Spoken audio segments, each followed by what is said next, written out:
Hay sabores que se quedan dormidos en el paladar de la infancia y que de repente despiertan con una sola imagen. Una bolsa arrugada, un dibujo de colores chillones, el crujido tímido de la primera mordida. Hoy vamos a abrir ese cajón de la memoria y a recorrer juntos los snacks españoles olvidados que todos probamos alguna vez. No son necesariamente los más famosos, ni siempre los mejores. Son los que un día dejaron de aparecer por la estantería del kiosco, los que cambiaron de receta sin avisar, los que se escondieron en el fondo de una máquina de vending o volvieron un verano y se marcharon sin despedirse. Una de las estrellas que se desvaneció a ratos y regresó con fanfarria fue aquel maíz inflado con forma de fantasma. Ligero, hueco, con un crujido tímido que estallaba al segundo bocado. Eran blancos, casi pálidos, y tenían esa sal justita que invitaba a comerlos de dos en dos. La primera vez que desaparecieron, muchos pensamos que era cosa de nuestro kiosco, hasta que nos dimos cuenta de que el hueco en la estantería era nacional. Luego volvieron, edición especial, campaña nostálgica, los fantasmas de siempre saludando desde la bolsa. Tan rápido como llegaron, se fueron otra vez.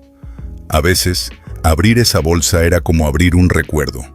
El plástico cediendo, el aroma suave a maíz aireado, la sensación de que aquello pesaba menos que lo que costaba, pero valía la pena. Si disfrutas estos viajes por la memoria gustativa y quieres más relatos como este, suscríbete. Así, no te pierdes ninguna historia, y de paso, nos das ese empujón que mantiene viva esta conversación. En una esquina muy distinta de la memoria, se sienta el snack que nos teñía los dedos de rojo, los Drakis.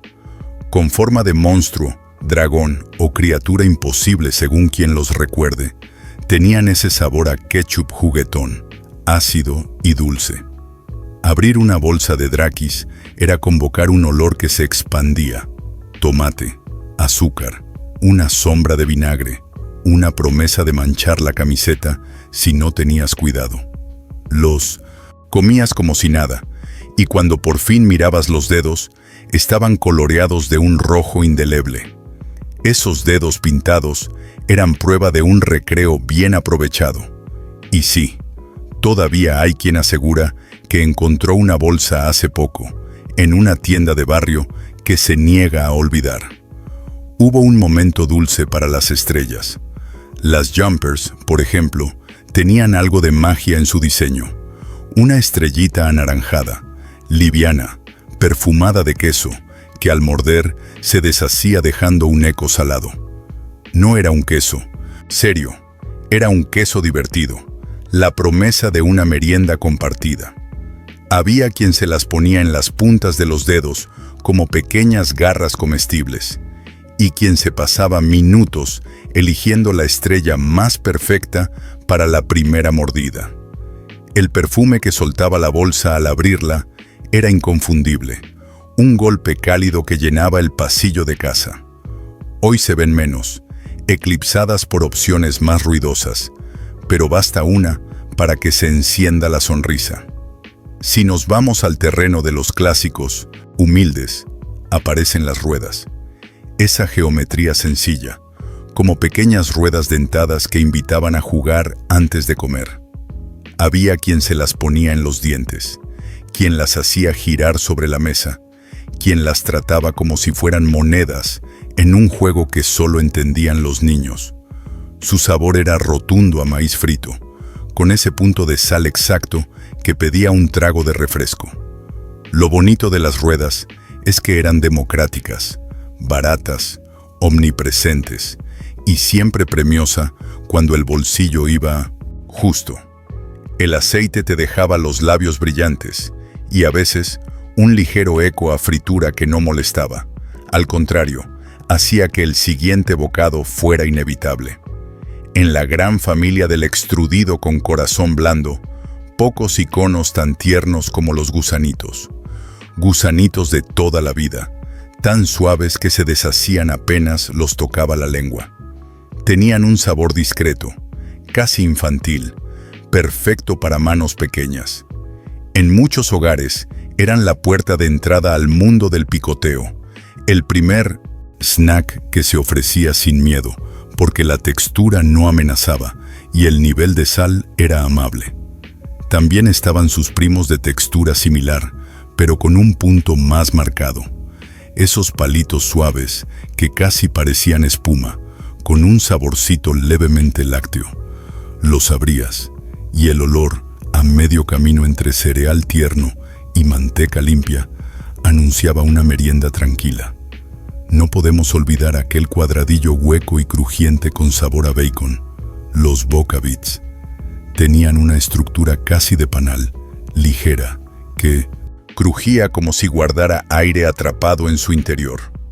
El aroma al abrir la bolsa era hipnótico. Humo, grasa amable, la ilusión del bacon sin una sola loncha a la vista. Comer Boca Bits era entrar en una espiral de crujidos nítidos, donde cada pieza se quebraba con una facilidad juguetona. A veces, si el lote era generoso, bastaba con 2 o 3 para perfumar la habitación. Tenían personalidad, presencia, un sabor que se entendía como adulto cuando eras niño y como infancia cuando ya no lo eras. Luego estaban esas conchas, las conchitas, que parecían haber sido moldeadas con una impronta de playa. En muchos lugares llevaban un ligero sabor a tomate o a algo cercano al ketchup, con ese tono rojizo que volvía a las papilas gustativas más atentas. El juego era claro: pegar una concha a la lengua y ver cuánto tardaba en soltarse, hacer que una encajara en otra como si fueran maletitas, apilarlas con destreza. El crujido era un poco más brusco que el de las ruedas, quizá menos, delicado que el de una estrella, pero siempre satisfactorio. Hay quien recuerda conchitas ligeramente azucaradas, porque la memoria a veces mezcla cosas, y es comprensible. Las vitrinas del kiosco juntaban dulces y salados sin pedir permiso a nadie. Los aros de cebolla fueron, para muchos, el primer sabor fuerte que se atrevían a pedir. Eran translúcidos, como si hubieran sido inflados hasta casi romperse, y la primera bocanada al abrir la bolsa traía el golpe de la cebolla en polvo que te hacía salivar. Había bolsas donde los aros llegaban enteros, perfectos, y otras donde venían fracturados pero igual de sabrosos. Untaban un poco los dedos, dejaban un regusto amable, y pedían un descanso entre bocado y bocado para que la lengua se preparara. Su gracia estaba en esa frontera. No eran dulces ni infantiles, pero tampoco exigían valentía. Eran el snack que te hacía sentir un poco más mayor. Y si hablamos de dedos teñidos, hay que mencionar los palitos anaranjados cubiertos de de polvo de queso, esos que venían con el riesgo asumido de dejar migas fosforescentes por la mochila. Ese queso no se parecía al de ninguna tabla, pero tenía una fidelidad con su propio mundo. Era sal, era lácteo inventado, y era nuestra pequeña licencia para el exceso. La bolsa olía a fiesta. Al cerrarla, aunque solo fuera por segundos, el perfume escapaba como un resorte. Nunca faltaba quien, después de vaciarla, chupaba el índice para rescatar del interior ese polvito adherido a las paredes. No había desperdicio. Salgamos un momento del terreno salado, porque el mapa de los snacks olvidados también tiene pastelitos y pequeñas bombas de azúcar que definieron tardes enteras. El pastelito rosa, con su cobertura de fresa artificial y su bizcocho suave, era una estampa. Lo abrías y el olor te llegaba directo, sin matices, dulce intenso, nota de fresa perfumada, promesa de crema blanca en el interior. Dejar que la cobertura se partiera en dos con un crack delicado era parte del millechetos de ritual. Luego estaban los enrollados con crema, círculo dentro de círculo, que algunas generaciones conservaron como moneda de cambio. Te doy uno de mis rollitos por tu tazo. El envoltorio crujía casi tanto como el pastelito, y el azúcar se quedaba en las yemas de los dedos. Entre los veteranos del papel dorado y aroma a cacao, asomaban figuras legendarias. El pastelito que mezclaba bizcocho de chocolate con una capa de mermelada demasiado roja para ser tímida. El otro, de nombre felino, con mino ecetosena, crema densa que prometía saciar más que merendar, y el enrollado con nombre pegadizo que aparecía en los cumpleaños de media clase. Algunos cambiaron con los años. Les tocó menos relleno, otra cobertura, una receta ajustada para tiempos distintos. Otros se marcharon un día, sin alboroto, y solo regresaron en forma de recuerdo o edición retro. De dulces fugaces, pocos como aquellos cristales que estallaban en la lengua, petacetas. Su historia era, y es, española, un invento local que viajó por el mundo con alias propio. Abrir el sobre y echarse un puñado equivalía a encender una fiesta dentro de la boca. Chisporroteo, microexplosiones, un rumor de burbujas invisibles que parecía electricidad. Quien los probó una vez no los olvida, y quien los recupera de adulto redescubre con una sonrisa que el sonido sigue siendo impecable. El precio era parte de la experiencia. Bolas pequeñas a 25 pesetas, formatos medianos a 50, el salto a 100 pesetas que parecía adulto. Con la llegada del euro, muchos sintieron que algo se perdía en la traducción. El redondeo, los céntimos invisibles, la sensación de que el coste y el tamaño bailaban un tango confuso. Algunas bolsas se hicieron más ligeras, el contenido más escueto, el aire más presente. La gente decía, antes venía más, y quizá era cierto, o quizá era la nostalgia mirando con lupa. En cualquier caso, el ritual seguía: abrir, oler, compartir o esconder. El paisaje alimentario cambió. Los kioscos de prensa con chuches en 1910, primera línea, fueron cediendo terreno a supermercados compactos, a gasolineras con secciones de impulso mejor diseñadas, a tiendas 24 horas con una oferta global. Llegaron sabores nuevos, importados o inspirados en otros países. Se afinó la conciencia sobre lo que comíamos. Crecieron las etiquetas con promesas de menos grasa, menos sal, menos azúcar. Muchos snacks clásicos se reformularon, otros se quedaron sin hueco.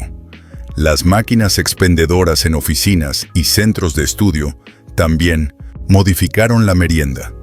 Ya no era el dependiente que te conocía, era el botón que no siempre te devolvía el cambio. Y sin embargo, cuando uno recorre mentalmente esas estanterías desaparecidas, aparecen tesoros. Recuerdo aquel snack inflado de maíz con forma de esqueleto, que quizá era un especial de Halloween, y que desapareció tan rápido como llegó.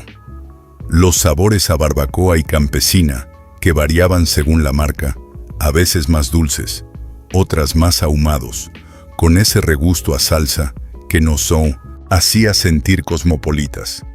La patata con toque de ajo y perejil, que un día parecía estar en todas partes, y luego solo en alguna bolsa perdida. Las patatas onduladas sabor jamón, esas nunca se han marchado del todo, que se crearon un hueco sólido en la cultura del bocadillo con patatas dentro, costumbre incomprensible para algunos y absolutamente lógica para otros. También estaban los derivados del cacahuete, una galaxia propia. Pequeñas bolas cubiertas de harina de maíz y sabor a cacahuete que te dejaban un polvito suave en los dedos. Ganchitos con eco a fruto seco que se te quedaban pegados al paladar si no bebías algo entre medias. Abrir una bolsa de esas era traer a la mesa un olor que anunciaba reunión. Tal vez por eso eran protagonistas en cumpleaños, en tardes con primos, en excursiones. Había versiones más agresivas, con picaresca de picante tímido, y otras más suaves, que parecían diseñadas para manos de 5 años. Las pipas merecerían capítulo aparte, pero en nuestro atlas de snacks olvidados funcionan como el sonido de fondo. Estaban ahí, siempre. Las clásicas, con sal gorda, eran una ciencia. Abrir con incisivos, extraer con lengua y dientes, expulsar la cáscara con un gesto preciso. Pero aquí asoman las variedades que aparecieron y desaparecieron como estaciones.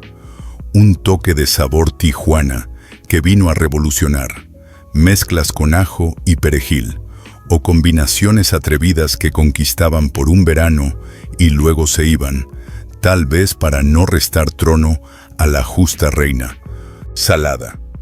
El sonido de las cáscaras cayendo en el papel arrugado es música de patio, de banco de parque, de conversación sin prisa.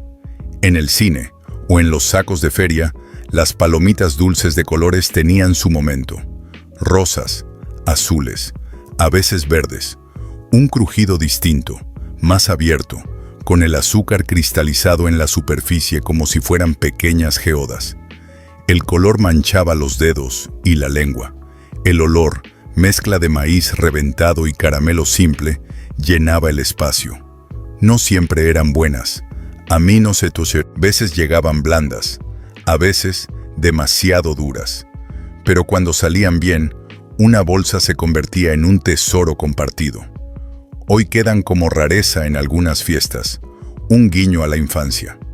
En las gasolineras, antes de arrancar un viaje largo, se creaban cestas de emergencia con bebidas, chicles y una bolsa de algo salado.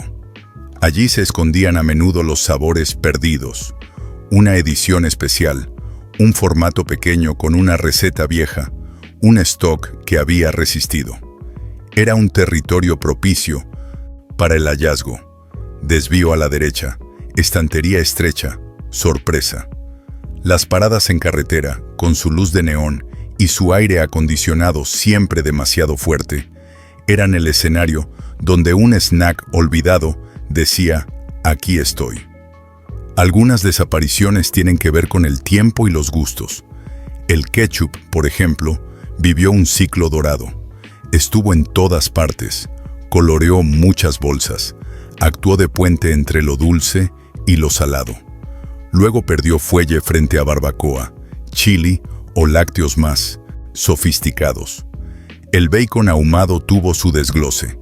Dejó su trono al jamón cuando el mercado decidió celebrarlo como sabor patrio en formato patata ondulada. Los aros de cebolla compitieron con cebolla agria y vinagre, que traían consigo una acidez más adulta. Las ruedas cedieron la primera línea a formas más elaboradas que permitían campañas más llamativas. No todo sabe igual, ni todo apetece siempre. Otras veces, el motivo fue simplemente empresarial.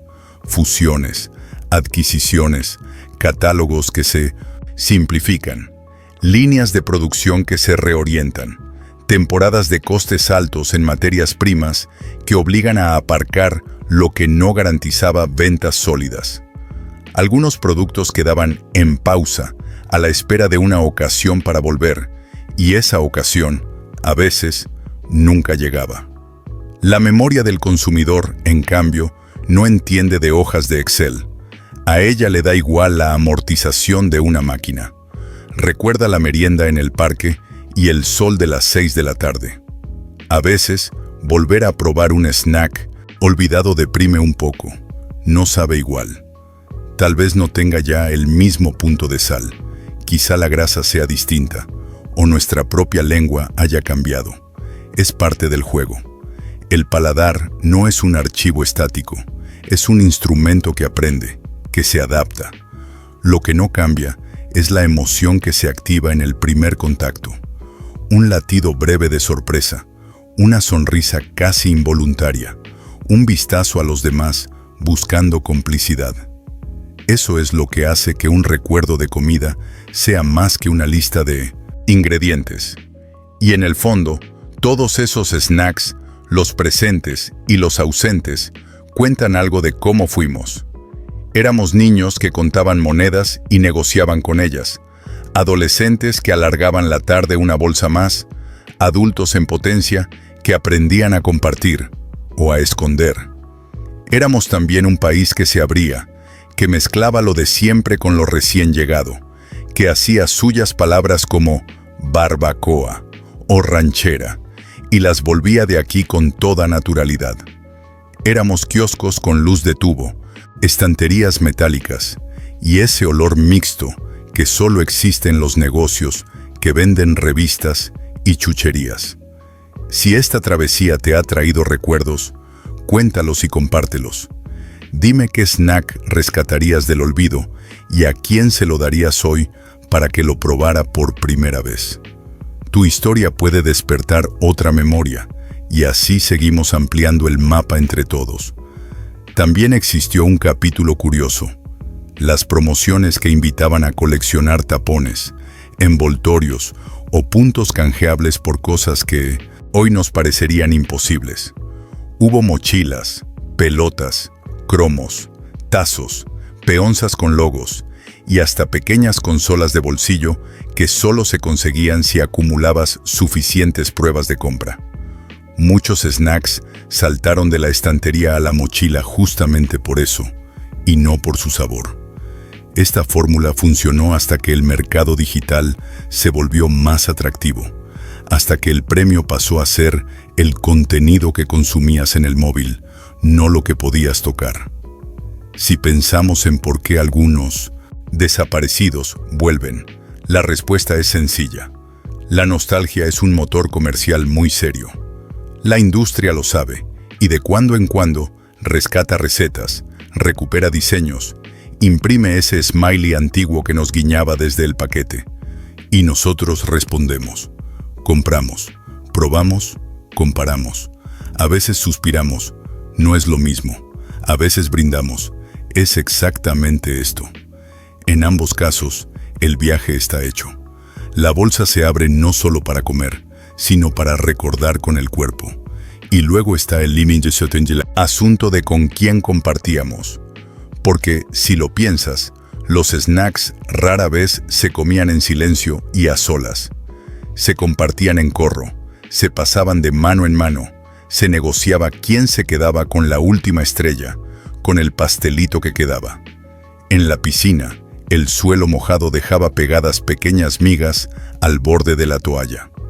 En el parque, las palomas eran las beneficiarias de las migas menos preciadas. En casa, en cambio, a veces se esconden todavía, incluso ahora. Esa bolsa que uno guarda para una película, ese sobre que no dice nada a nadie. En esas pequeñas estrategias también hay historia. Si este episodio te ha despertado el apetito por la memoria, suscríbete para acompañarnos en los próximos viajes. Cada semana abrimos otra puerta y siempre hay sitio en la mesa.